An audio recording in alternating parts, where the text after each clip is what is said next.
10-2강 에너지의 연속성과 불연속성입니다.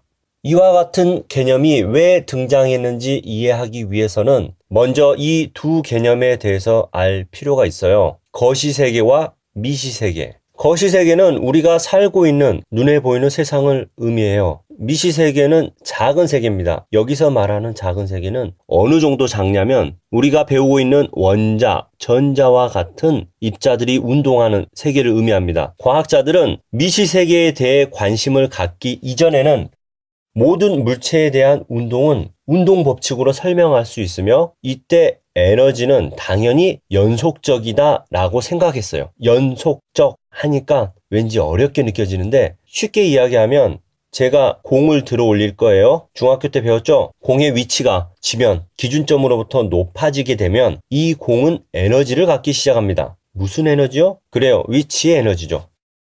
지면으로부터 멀어질수록 위치 에너지 값은 비례하여 커집니다. 이 공이 갖는 에너지 값이 이렇게 연속적으로 증가하지 높이가 높아짐에 따라 에너지 값이 불연속적으로 띄엄띄엄 점핑하여 증가하지는 않잖아요. 이건 하나의 예이고 거시세계에서는 특별한 의심 없이 당연히 에너지는 연속적이라고 생각했습니다. 그런데 미시세계의 입자들이 하나씩 밝혀짐에 따라 기존의 방식으로 이 입자들의 운동을 해석하려고 하니 문제점들이 발생했고 중요한 것은 미시세계에서의 에너지 값은 불연속적이라는 것이 증명되기 시작했습니다. 이것을 나중에 에너지는 양자화되어 있다 이런 표현을 쓸 건데 지금은 그냥 연속과 불연속에 대해서만 초점을 맞추고 완벽하게 이해하도록 노력해 보겠습니다. 이 단원을 공부할 때 어느 교과서에나 나와 있는 비유입니다. 경사면과 계단의 비유. 경사면은 에너지가 연속적이다. 계단은 에너지가 불연속적이다. 그런데 이 비유의 숨겨진 뜻을 잘 이해하지 못하는 학생들이 많더라고요. 오늘의 강의 포인트는 경사면, 계단 비유와 스펙트럼의 개념을 연결시켜 에너지의 연속성과 불연속성이 갖는 의미를 공부해 보겠습니다. 시작하겠습니다.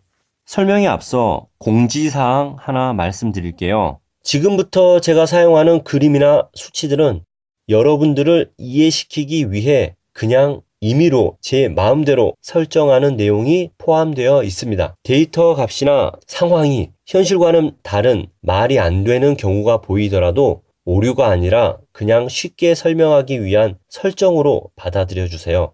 그럴 수 있겠죠? 경사면이 있습니다. 공도 있네요. 이 공의 위치가 지면으로부터 10m 떨어져 있어요. 이때 공이 갖는 위치 에너지를 100줄이라고 할게요. 공이 살짝 굴러 내려왔어요. 높이가 9m인 지점을 통과하는 순간 이 공이 갖는 위치 에너지는 그렇죠. 90줄이 되겠습니다. 위치 에너지는 높이에 비례하니까요. 자, 그러면 에너지가 100줄에서 90줄로 감소했네요. 그러면 10줄은 어디로 갔을까요? 단 마찰이 없을 때. 운동 에너지로 전환됩니다. 라고 하시면 공부 열심히 했던 학생입니다. 맞아요. 맞습니다. 그런데 여기서는 스펙트럼과 연결짓기 위해 그냥 제가 억지를 좀 부릴게요. 감소된 10줄은 모두 빛 에너지로 전환되었습니다. 즉, 빛 에너지로 방출되어 나갔습니다. 그리고 여기 방출되는 빛 에너지를 스펙트럼으로 검출할 수 있다고 가정할게요. 스펙트럼의 X축은 빛 에너지라고 하고 0줄에서부터 100줄의 에너지를 갖는 빛의 스펙트럼 위치라고 생각하겠습니다. 사실 0줄 자체는 의미가 없지만 이렇게 표기하겠습니다. 방출된 10줄의 빛 에너지는 10줄에 해당하는 위치의 스펙트럼으로 나타나서 볼 수 있게 되겠습니다. 이런 전제를 갖고 본격적으로 경사면과 계단의 비율을 살펴보겠습니다.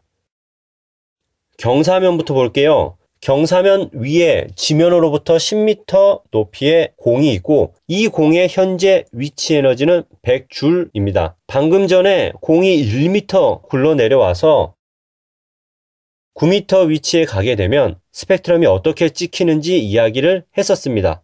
이번에는 1m가 아니라 0.1m 굴러 내려온다면 위치 에너지는 몇 줄 감소할까요? 그렇죠. 1m가 10줄 감소했으니 0.1m는 1줄이 감소하겠죠. 그러면 감소한 1줄만큼 빛 에너지로 방출되고 스펙트럼은 1줄의 위치에 나타나겠죠. 이번엔 0.11m 내려왔어요. 그러면 1.1줄의 빛을 방출하겠죠. 스펙트럼은 1줄 바로 옆에 찍히고 만약 0.2m 내려왔다면 2줄의 위치에 찍히고 0.3m, 0.4m, 0.5, 0.6, 0.7, 0.8, 0.9, 1m 내려왔다면 스펙트럼이 이렇게 찍히겠죠. 10줄까지. 이런 식으로 하면 경사면의 경우는 굴러 내려오는 공의 위치만 미세하게 그리고 정확하게 측정할 수만 있다면 0에서 100줄 사이에 어느 지점이든 스펙트럼이 나타날 수 있게 됩니다. 즉, 연속 스펙트럼이 만들어지는 거죠. 이번에는 계단을 볼게요. 공의 높이는 똑같이 10m입니다. 각 계단의 높이를 지면으로부터 4m, 7m, 9m라고 설정했습니다. 공의 위치에 따른 위치 에너지는 공이 10m 위치에 있을 때 100줄이라고 했으니 9m 위치에 오면 90줄, 7m 위치에 오면 70줄, 4m 위치에 오면 40줄, 바닥까지 내려가면 0줄이 되겠습니다. 위치 에너지가요. 지금부터 이 공이 이동하면서 방출할 수 있는 스펙트럼을 따져볼게요. 공이 첫 번째 계단으로 내려오면 공의 에너지가 100줄에서 90줄이 되니 10줄만큼 에너지가 감소하고 10줄에 해당하는 빛 에너지를 방출합니다. 그러면 그 빛은 이 위치에 나타나겠죠? 공이 바로 두 번째 계단으로 내려오면 에너지가 30줄 감소하니까 30줄에 해당하는 스펙트럼이 찍히겠네요. 공이 4m 위치로 바로 간다면 60줄이 감소하니까 스펙트럼도 60줄에 나타납니다. 공이 한 번에 바닥까지 갔어요. 그러면 100줄의 에너지를 방출하겠죠? 스펙트럼은 여기 찍힙니다. 이번에는 공이 9m 위치에서 출발할 때를 생각해 볼게요. 출발점에서 한 단계 에너지를 방출하면서 내려오고 그 다음 상황입니다. 여기서 한 칸 내려오면 20줄의 빛 에너지를 방출하고 여기에 스펙트럼이 찍히겠죠. 한 번에 두 칸 내려오면 90줄에서 40줄로 되었으니 50줄의 빛 에너지가 방출되겠죠. 그러면 스펙트럼은 여기 나타나겠네요. 바로 바닥까지 가면 90줄의 에너지가 방출하고 스펙트럼은 90줄에 해당하는 에너지를 방출합니다. 다음은 7m 위치에서 출발할 때, 4m 위치에서 출발할 때입니다. 직접 한번 해보세요. 7m 위치에서 출발할 때 두 개의 스펙트럼이 가능하겠고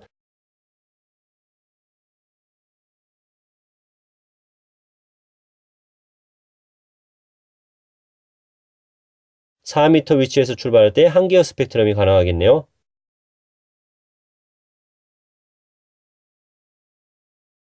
가능한 스펙트럼을 모두 표현해 봤습니다. 이 계단은 80줄의 빛 에너지는 방출할 수 없는 구조였네요. 그리고 여기 하얀색 부분에 해당하는 빛 에너지도 이 계단 구조에서는 절대 방출될 수 없는 빛 에너지 영역입니다. 여기 불연속적인 선 스펙트럼이 얻어졌습니다. 이 계단에서는 여기 찍힌 9개의 에너지 영역의 파장의 빛만 방출할 수 있다는 결론입니다.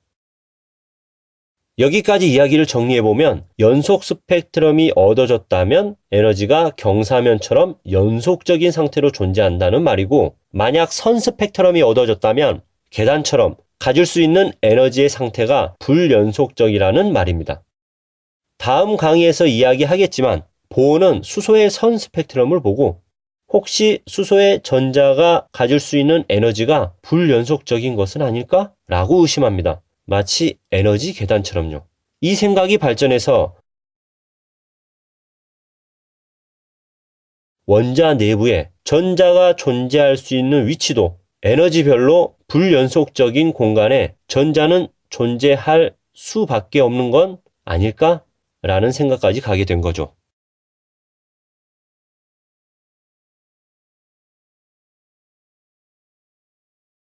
즉, 선 스펙트럼을 보고 불연속적인 에너지 계단을 생각해서 원자 내부의 구조가 이렇게 에너지가 다른 불연속적인 궤도들의 존재까지 상상하게 되었다는 겁니다. 대단하죠? 지금의 우리야 밝혀진 결과를 보니까 별거 아닌 것 같지만 어떻게 선 스펙트럼을 보고 원자 내부의 구조를 상상해낼 수 있었는지 존경스럽습니다. 대단하니까 노벨상까지 받았겠죠? 자, 여기까지 해서 오늘은 에너지의 연속성과 불연속성에 대한 이야기를 했습니다. 다음 강의 10-3강은 본격적으로 보호의 원자 모형에 대한 이야기를 하겠습니다. 이상입니다.